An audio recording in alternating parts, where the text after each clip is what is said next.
Eu gostaria de ler Hebreus 5, do 1 ao 10. Todo sumo sacerdote é escolhido dentre os homens e designado para representá-los em questões relacionadas com Deus e apresentar ofertas e sacrifícios pelos pecados. Ele é capaz de se compadecer dos que não têm conhecimento e se desviam, visto que ele próprio está sujeito à fraqueza.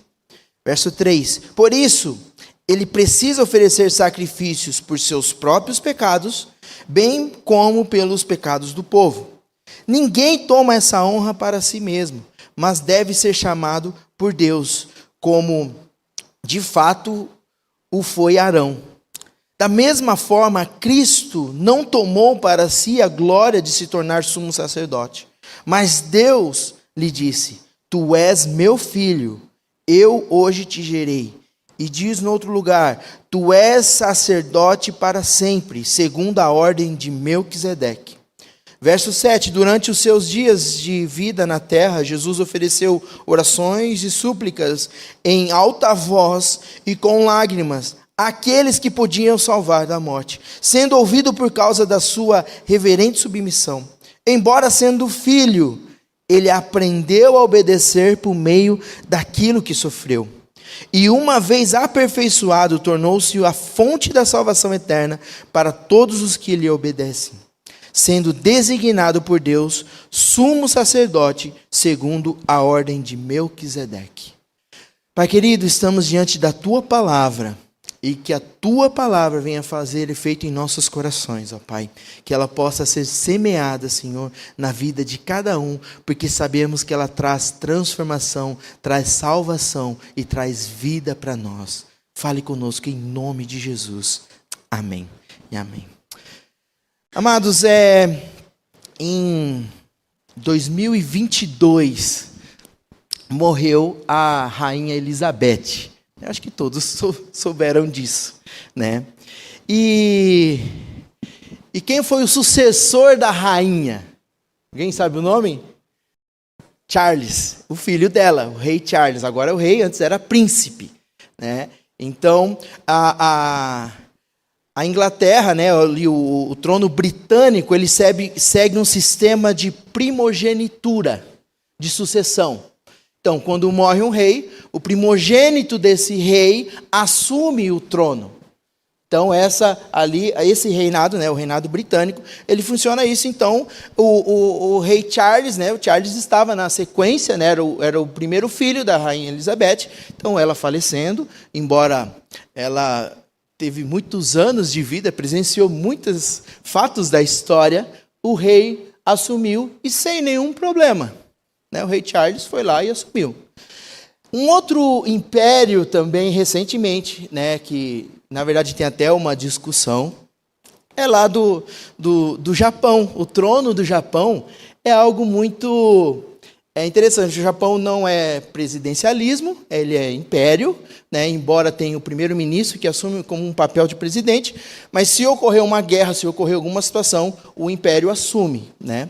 Então, hoje, o imperador é o Naruhito, né? Ele assumiu o trono em 1º de maio de 2019, pelo seu pai, o imperador Akihito. Foi bem diferente essa sucessão, porque o imperador abriu mão, ele não morreu, né? Geralmente depois que morre que o sucessor assume. Mas aqui o Akihito, ele falou: não quero mais ser imperador, eu vou viver uma vida normal, e o filho assume. Só que no Japão, a sucessão do império é patrilinear. O que seria isso? O filho homem da família sucede o trono, né? Então, a sequência da sucessão, o requisito é que seja homem e o filho do imperador. Só que o que aconteceu? O imperador não teve filho. O primogênito não foi homem. É uma filha, né? É a princesa Aiko. E que ela é a sucessão do trono. Ela nasceu em 2001, tem agora 23 anos, né? Então, foi quando ela nasceu, né, eu lembro que foi muito esperado que viesse um menino, né? Então, todos os jornais, né, é legal assistir a TV japonesa, que quando fala do império, para tudo, né? O rei, aí tem uns até que critica, porque gasta muito dinheiro com o império e eles não fazem nada, só fica de enfeite, tirando foto, né? Publicando, e tem uma turma dos japoneses, né? Os políticos falam, o império só gasta dinheiro, não faz nada, porque quem faz mesmo é o primeiro-ministro. Mas aí estava todo aquele nos jornais, aquela coisa, que sexo que é o filho, né? Que vai vir do imperador, né? E aí vem uma menina, a Aiko, princesa Aiko. Então, tá uma discussão, fala, e agora? Né? Sendo que depois tem um outro sucessor, né? Que é o irmão da Aiko, mas, não, irmão da Aiko não, um outro sucessor que eles estão brigando, porque assim, no Japão não pode ser mulher que seja imperatriz, tem que ser homem. Mas aí eles estão vendo o que vai acontecer com essa sucessão. Resumindo assim essa introdução, todo o reino, todo o império tem uma preocupação na sucessão do rei ou do imperador.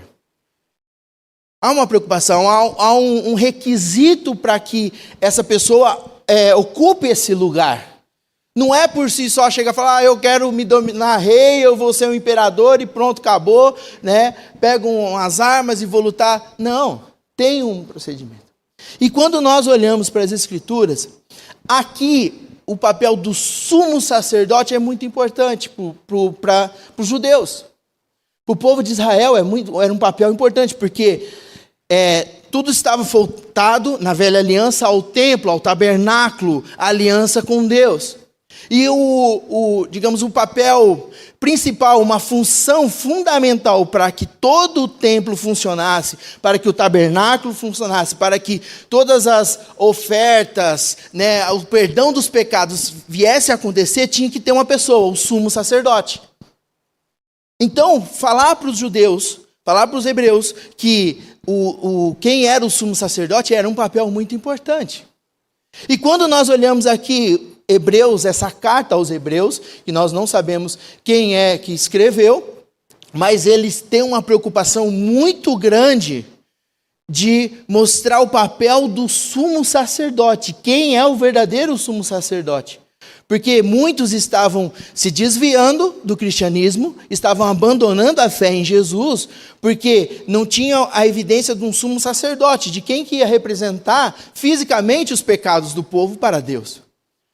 Então, o escritor de Hebreus, ele traz esse papel do sumo sacerdote em várias partes. Quando você vai lendo essa carta de Hebreus, nós podemos ver várias citações, né? Tanto no capítulo 4, ele fala sobre o grande sumo sacerdote, e depois aqui no 5, quando nós lemos, ele vem trazendo também o sacerdote que cuida de nós, o papel de Cristo. Então, para falar sobre isso, essa sucessão de Cristo, quem que era esse sumo sacerdote, foi fundamental. E aqui, o escritor de Hebreus, ele traz esse papel do sumo sacerdote, então ele traz argumentos que autentica Jesus como sumo sacerdote. Porque o que acontecia? O papel do sacerdote humano, quando nós lemos aqui no verso 1 ao 4. Gente, eu estou tentando simplificar, porque o assunto é um pouquinho complexo. Né? Pregar sobre Hebreus sempre é um desafio. Mas o papel do sacerdote humano, né, que foi instituído na lei. O Senhor passou para Moisés, explicou tudo certinho como é que deveria funcionar, sendo que tudo o que aconteceu na velha aliança seria sinais do que aconteceria na nova aliança quando Jesus chegasse. Então, qual que era o papel? O verso 1 ao 4. Todo sumo sacerdote é escolhido dentre os homens e designado para representá-los em questões relacionadas com Deus, apresentar ofertas e sacrifícios pelos pecados. Ele é capaz de compadecer dos que não têm conhecimento e se desviam, visto que ele próprio está sujeito às fraquezas. Por isso, ele precisa oferecer sacrifícios por seus pecados, bem como pelos pecados do povo. Ninguém toma essa honra para si, mas deve ser chamado por Deus, como de fato foi Arão. Então aqui ele traz o reconhecimento da linhagem sacerdotal araônica. quando ele chama, ali, quando ele traz a lei para Moisés, fala, ó, Arão, sua descendência vai ser o pessoal do sumo sacerdote. Então, seus filhos vão seguir essa linhagem. Você vai ser, digamos, o primeiro sumo sacerdote que vai representar o povo diante de Deus, apresentar os pecados, fazer os sacrifícios, tudo corretamente conforme a lei. Então o sacerdote ele tinha que conhecer a lei de ponta a ponta, não é só os 10 mandamentos, mas toda a lei, como que deveria sacrificar um animal, como que deveria aspergir o sangue do animal no altar. Então todos os procedimentos eles tinham que fazer isso, para poder, se tivesse tudo ok, tudo perfeito, o Senhor recebia aquela oferta e perdoava o povo. Então era um papel muito importante. E Arão, ele começou essa linha sacerdotal. Então todas as descendentes de Arão, que Arão era descendente da tribo de Levi, né, temos todas essa trajetória, né, que tinha uma tribo.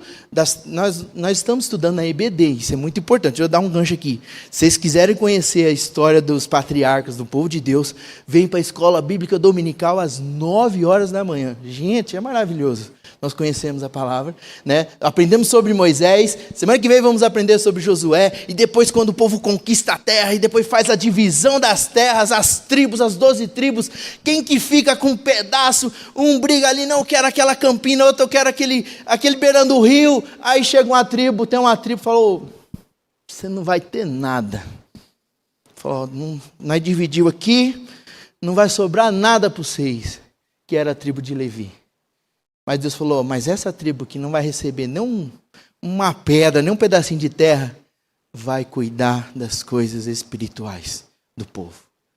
E todo o povo vai sustentar essa tribo. Vocês plantarem, vocês vão trazer o dízimo para que essa tribo pudesse fazer todo o papel. Então essa tribo foi designada para que o templo funcionasse, para que os sacrifícios fossem apresentados diante de Deus. Então, essa linha de Levi, né, a tribo de Levi, né, e da linha sacerdotal de Arão, era onde saía o sumo sacerdote. Mas tinha um porém. Conforme o escritor de Hebreus, trazendo a luz ao tema do sumo sacerdote, o sumo sacerdote era o quê? Homens, como eu e você. E eles eram falhos. Então, além deles representar a Deus, o povo diante de Deus, eles tinham que oferecer sacrifício por eles também. Porque ele fala, vocês são pecadores. Os sacerdotes eram pecadores. Então, era um sacrifício, era uma oferta que Deus recebia, mas ela era temporária. Tinha que repetir esse processo todas as vezes. Porque o sumo sacerdote que era representado, pertencia à tribo de Levi, tinha todos os requisitos para ocupar aquele cargo, ele é pecador. Então tinha que ele interceder por ele, oferecer sacrifícios para ele, para depois oferecer sacrifícios para o povo. Então por isso que ele era um cara meio separado, ele não misturava muito, né? Não podia participar de tantas outras coisas, né, impuras, porque ele tinha que permanecer santo. Então, tem esse primeiro papel do humano. Então, o escritor de Hebreus traz para os leitores, para aqueles irmãos, aqueles cristãos que estavam querendo se desviar da fé, fala, esse sumo sacerdote que vocês esperam e confiam que era da velha aliança, eles também são pecadores e são falhos. O sacrifício não é perfeito. O sacrifício não é pleno. Então ele traz essa mensagem. Tanto é que quando nós olhamos o profeta Malaquias no final do Velho Testamento, qual que era a crítica do profeta? O povo, o sacerdote, os que estavam servindo no templo. Ele dá uma bronca nos sacerdotes, porque falou, vocês estão oferecendo ofertas erradas. Vocês estão conduzindo o templo de uma forma errada. Vocês não estão sabendo administrar isso. Os animais que eram para ser puros, para ser sacrificados, eles estavam oferecendo animais mancos, doentes, para o sacrifício. Porque eram pecadores. Olha só, se Deus falar, ó, você vai oferecer o sacrifício perante o povo, tem que ser um cordeiro puro, limpo, sem nenhuma mancha, sem nada de errado, sem estar doente, saudável. O que aconteceu? Eles falaram, o sacerdote, nós só tem aquele cordeirinho manco lá, ele estava andando, tropeçou, quebrou a perna, né? E aí falou, ó, mas nós vamos matar um bom, né? Quem já mexeu com gado, com animal, sabe o preço que é cada animal, né? Então você está lá, um bezerro bonito, né, forte, ali tem um preço. Mas você pega aquele bezerrinho manco, que está com bicheira, que está surdo, fala, isso aí não vai valer nada, ninguém vai querer comprar. Aí os caras, mas nós vamos matar no templo vai botar fogo, vai virar churrasco. Vamos oferecer para Deus? Vamos oferecer esse aqui mesmo que está mais... E aí começaram a oferecer sacrifícios impuros, errados, né? Isso é só um pedacinho, tá, gente? Eu não quero me aprofundar muito nisso, porque eram pecadores. E a linha sacerdotal, infelizmente, estava corrompido também naqueles tempos. E o Senhor levantou profetas para falar contra esse povo. Então, nós vemos essa linha sacerdotal humana, o escritor traz essa luz, fala, ó, não é perfeito, então vocês estão querendo voltar para a velha aliança, e vocês vão voltar para o sacrifício imperfeito. Porque hoje nós temos Jesus, o nosso sacrifício perfeito. Ele é o Cordeiro de Deus que tira o pecado do mundo. Então ele traz novamente essa luz para quem é o verdadeiro sumo sacerdote na nova aliança em Cristo Jesus. Nesse novo tempo, nessa transição. Lembrando que nós, quando vemos Hebreus, ele é uma dobradiça entre a velha aliança e a nova aliança. Hebreus, ele traz como se fosse um quinto evangelho, falando da superioridade de Cristo, aquele que está junto ao Pai, ao trono. E Jesus não está parado olhando só para a gente assim, esperando, né? Eu lembro quando eu era pequeno, tinha uma expressão que fala, Jesus está olhando para o relógio, esperando Deus dar o sinal para vir buscar o teu povo. É verdade, né? Jesus está aguardando a ordem.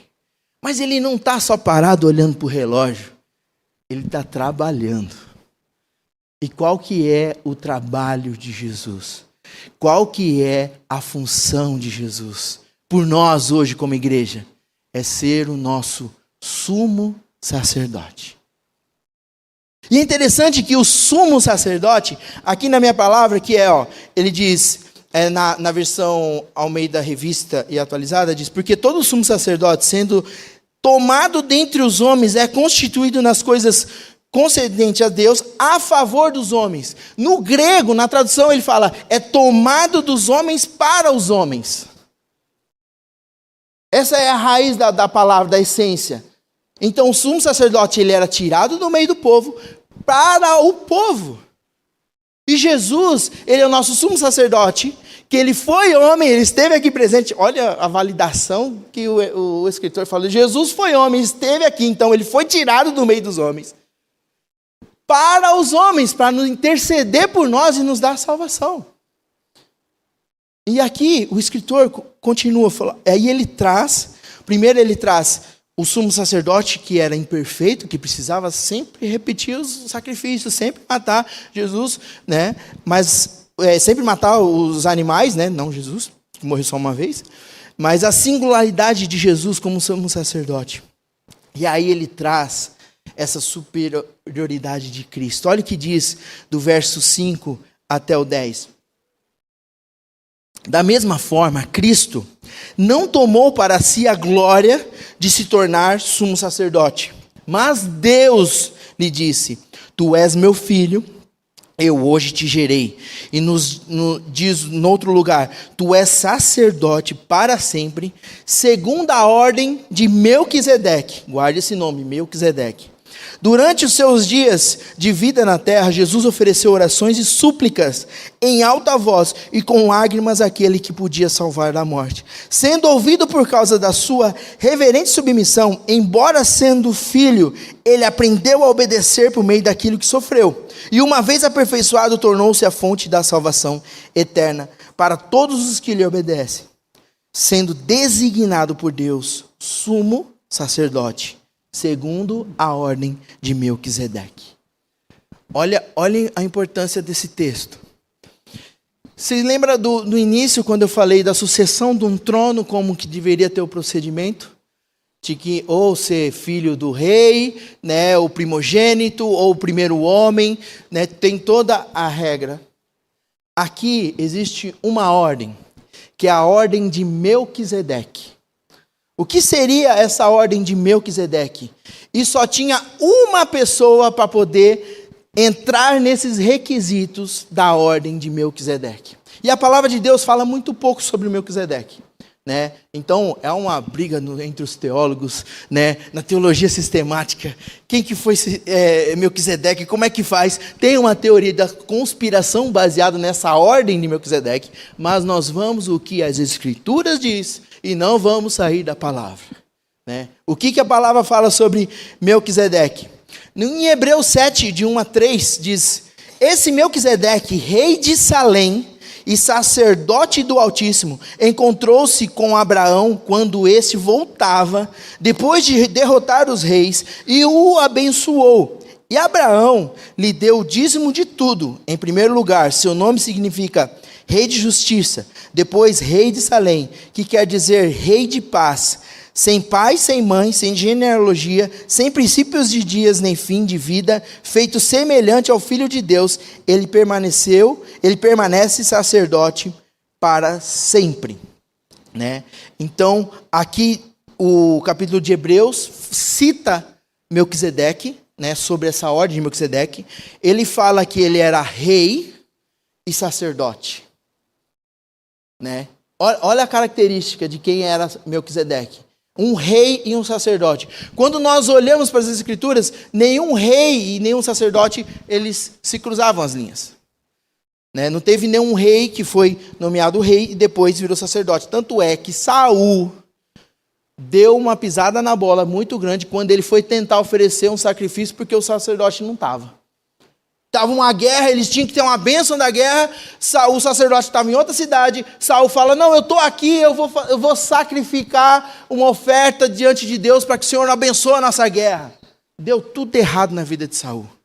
Ele entrou num papel que não era dele. Ele entrou numa ordem que não era dele. E o Senhor puniu ele por isso. Então é algo muito importante. Então essa questão da linha de Melquisedeque é citado em Hebreus capítulo 7, Hebreus capítulo 5, em Gênesis 14, né, de 18 a 20 diz: então Melquisedeque, rei de Salém, o sacerdote do Deus Altíssimo, trouxe pão e vinho e abençoou Abraão, dizendo: bendito seja Abraão pelo Deus Altíssimo, Criador dos céus e da terra, e bendito seja o Deus Altíssimo que entregou seus inimigos em suas mãos. E Abraão lhe deu o dízimo de tudo. Então, Abraão, ele é antes da lei. Abraão vem antes de Moisés. E aqui fala que Abraão deu o dízimo a Melquisedeque. E Melquisedeque abençoou Abraão. E algo assim que a gente não tem muito da onde surgiu Melquisedeque, qual que é a linhagem dele, mas ele tinha essa reverência, né? Abraão teve reverência ao que Melquisedeque fez, ofereceu dízimo sem o Senhor pedir, e ali o reconheceu, né, como sacerdote do Deus Altíssimo.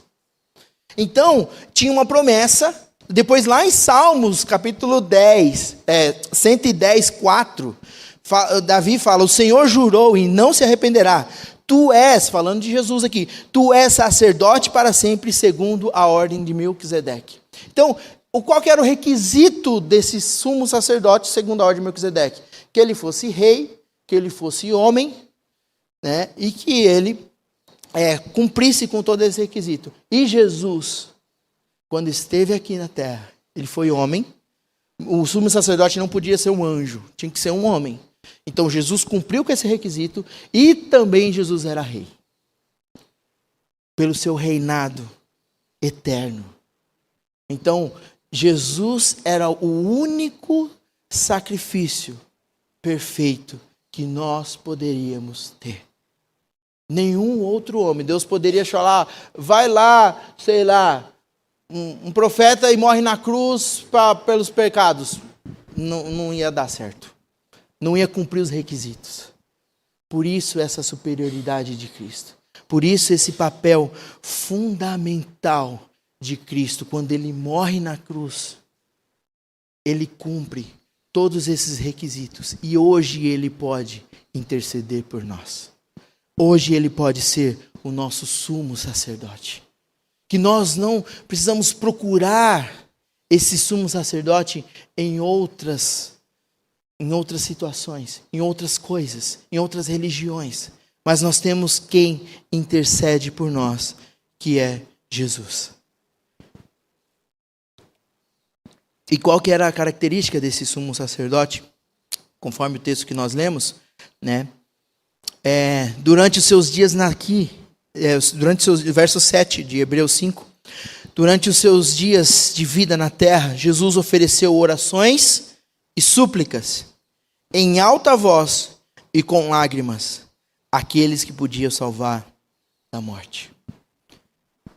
Jesus é aquele que entende, é aquele que nos compreende, é aquele que sabe o que passa nos nossos corações. Ele foi tentado, ele foi provado, ele esteve aqui, teve sentimentos, chorou, sentiu fome, sofreu por nós. Então, ele não existe outro intercessor maior do que Jesus Cristo, para estar diante de Deus, representando o teu povo. Então, Jesus não está somente parado, olhando para o relógio e falar, não vou fazer nada agora até eu voltar. Não. Ele está intercedendo por nós. Ele está clamando por nós. Amados, eu não sei como que você recebe essa notícia. Mas é uma notícia de muita alegria que nós temos que ter. De saber que Jesus Cristo está intercedendo por nós. E Ele conhece o que passa em nossos corações. Essa é a maior notícia que nós podemos ter. Porque se nós não tivéssemos essa pessoa, esse alguém para interceder por nós, nós não poderíamos ter esse acesso a Deus e ter a convicção que os nossos pecados estão perdoados. E esse Cristo, esse sumo sacerdote, esse grande sumo sacerdote, o escritor de Hebreus até traz essa expressão do grande sumo já é grande, né? Mas grande do grande sumo sacerdote. Ele trabalha por nós. Além de ser esse sumo sacerdote, ele é o Rei dos Reis, Senhor dos Senhores. Onde nós devemos usar toda a autoridade. E o que isso muda em nossas vidas na prática? Quando nós oramos a Deus, nós temos o costume de usar o nome de Jesus para representar. Fica completamente diferente quando nós usamos. Eu não estou usando o nome do pastor, eu não estou usando o nome de meu amigo, o nome da minha mãe, o nome de qualquer outra instituição para representar diante de Deus. O nome de Jesus é o nome sobre todo nome, como nós cantamos. O poderoso. Isso faz toda a diferença. Você chegar, fazer um pedido em nome de uma autoridade e fazer um pedido no seu nome, né? Igual você vai fazer um requerimento, né? Tá lá. Aí chega lá, o dono da empresa está pedindo. É totalmente diferente. Esse peso, essa autoridade que Jesus tem, amado. Então que esse texto, essa lição que nós vemos aqui, venha trazer paz e alegria em nossos corações, de saber que Jesus está ao lado de Deus, intercedendo por nós. Ah, mas então eu posso viver de qualquer maneira, eu vou viver conforme eu quero, e eu só chego, peço perdão, Jesus resolve o meu problema. Não é isso. A proposta não é essa. A proposta é uma transformação de vida. Porque quando nós cremos em Jesus, quando nós aceitamos a viver com Ele, Ele vem morar dentro de nós, e o Espírito Santo começa a transformar aqui dentro, e nós vamos a cada dia ser parecido com Ele. E temos uma natureza transformada. E qual que é a natureza? Não é mais a nossa, porque nós devemos crucificar a nossa natureza. E sim Jesus, que ressuscitou, que venceu a morte, comece a nascer dentro de nós. E os frutos que nós temos, é o frutos do Espírito gerado por Jesus dentro de nós. E é um fruto que nós não vamos desfrutar, mas quem desfruta é aqueles que estão ao nosso redor. Amor, paz, longanimidade, benignidade, bondade, mansidão. Porque Jesus começa a trabalhar dentro de nós. E aí começamos a ser transformados. E aquele pecado que nós vivíamos, nós começamos a lutar contra. Ele nos ajuda. Aquilo que desagrada a Deus, aquilo que ofende a santidade de Deus, porque o nosso Deus é um Deus santo. O nosso Deus é puro. Por isso que nós precisamos de um sumo sacerdote. Nós não podemos ter um acesso direto a Deus, porque nós somos pecadores. Todos pecaram e todos estão destituídos da glória de Deus. Por mais que você nasceu bonitinho, perfeito, nunca fez nada errado, só de ter nascido de uma mulher, já é pecador. E nós precisamos desse sumo sacerdote, porque o nosso Deus é puro, é perfeito, é santo. Nele não tem como, ele não faz acordo com o pecado matou Jesus. Por isso que Jesus intercede por nós. E que nós possamos viver essa vida, dependendo dele. Lutando contra o pecado, porque nós estamos ainda nessa carne, que essa carne ela não está morta. Né? O velho homem quer nascer todo, quer voltar. Mas pelo poder do Espírito, que ele nos traz, ele nos fortalece e nos ajuda a vencer, porque Jesus venceu o pecado. Ele pode nos ensinar. É interessante que lá em Tiago fala, nós somos tentados, né, pelas nossas fraquezas, cada um em sua área, mas o Senhor nos dá sempre uma escapatória. Dá uma decisão. Se você está sendo tentado, está lutando contra o pecado, não está conseguindo, o Senhor tem uma rota de fuga sempre. Quando nós estamos em Jesus, nós temos essa opção, o pecado passa a ser uma opção. Aqueles que estão longe de Jesus, o pecado não é opção. A pessoa já vive no pecado, já está condenada, mas aqueles que estão lutando de glória em glória, lutando para viver uma vida em santidade, para agradar a Deus, Ele sempre nos dá a escapatória. E se cairmos, e se falharmos, nós temos um intercessor. Alguém que está ao nosso lado, para nos ajudar a levantar. E aí é onde entra também um papel da igreja. Que se um cair, o outro levanta.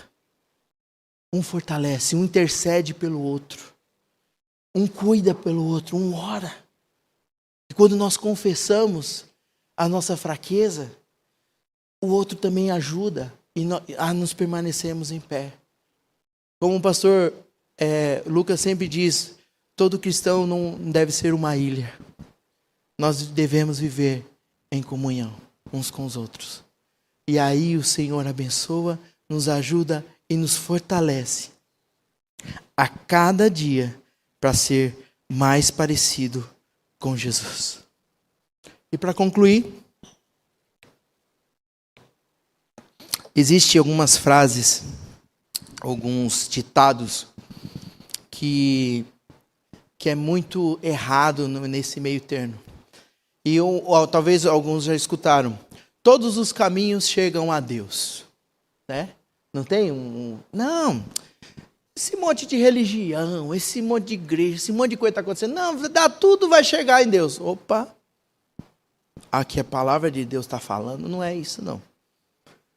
Nós temos só um sumo sacerdote que nos faz entrar na presença de Deus, que é Jesus Cristo, o Filho do Deus vivo, o que morreu na cruz e ressuscitou no terceiro dia. Nós temos um caminho, e Jesus Cristo é esse caminho. Deus é pai de todos, né? Eu ouvia muito isso. Deus é pai de todo mundo, Deus é pai, Deus é amor. Espera aí, a Bíblia fala que nós só somos filhos de Deus se nós confessarmos Jesus como nosso Salvador.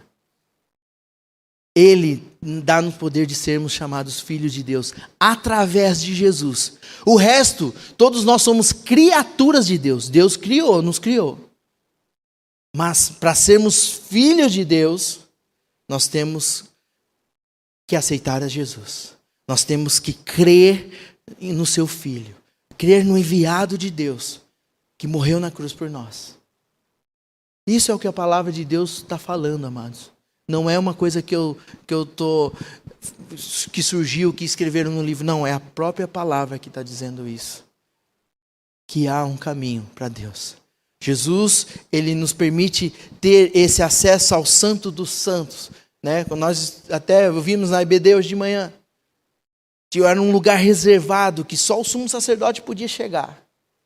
Mas quando a morte de Cristo, quando Jesus morreu, o véu se rasgou de cima a baixo, mostrando que hoje nós temos que ter esse acesso a Deus. Mas esse acesso só é permitido porque Jesus morreu. Se ele não tivesse sido sacrificado na cruz, nós não teríamos esse acesso. E hoje, nós podemos dobrar os nossos joelhos, orar no nome de Jesus. E ele nos perdoa, nos purifica e nos intercede para o Pai. E nos dá a vida eterna. Não somente quando nós morremos, mas a vida eterna começa hoje.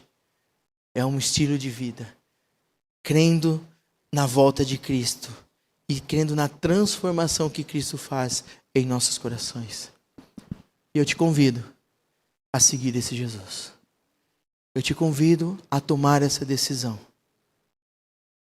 Porque existem muitas outras caminhos que dizem chegar a Deus.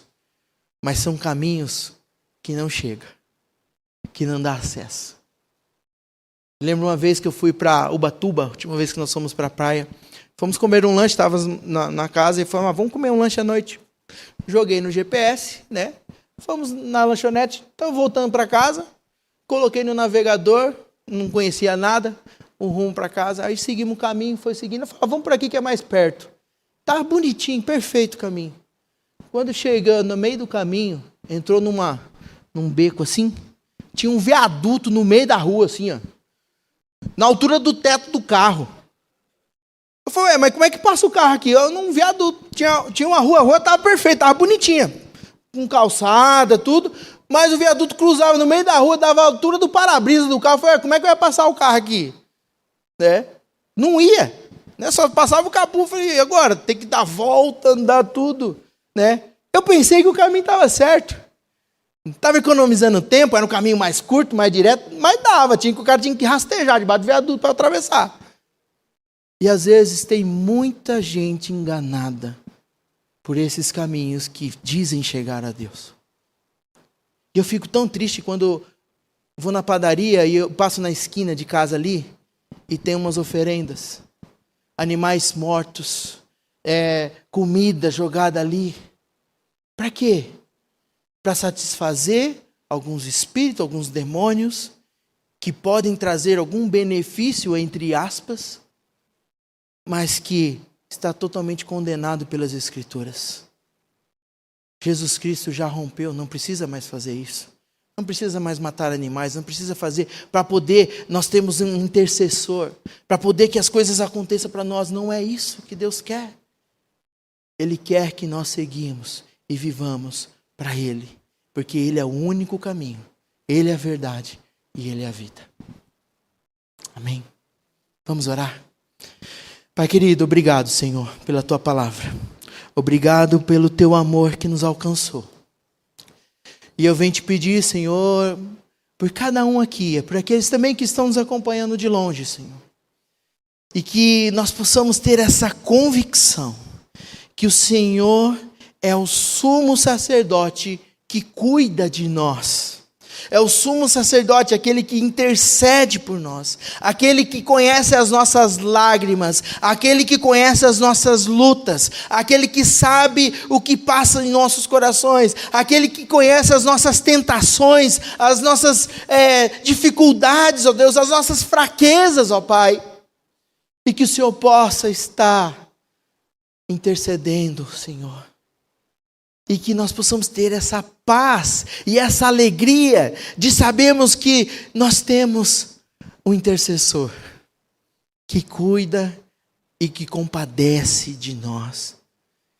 E por mais que possamos ser pecadores, o Senhor nos perdoa pelo teu sangue derramado na cruz. E nos ajuda, Senhor, a permanecer nesse caminho, a não desviar, a não abandonar, a não procurar outros meios, ó Pai.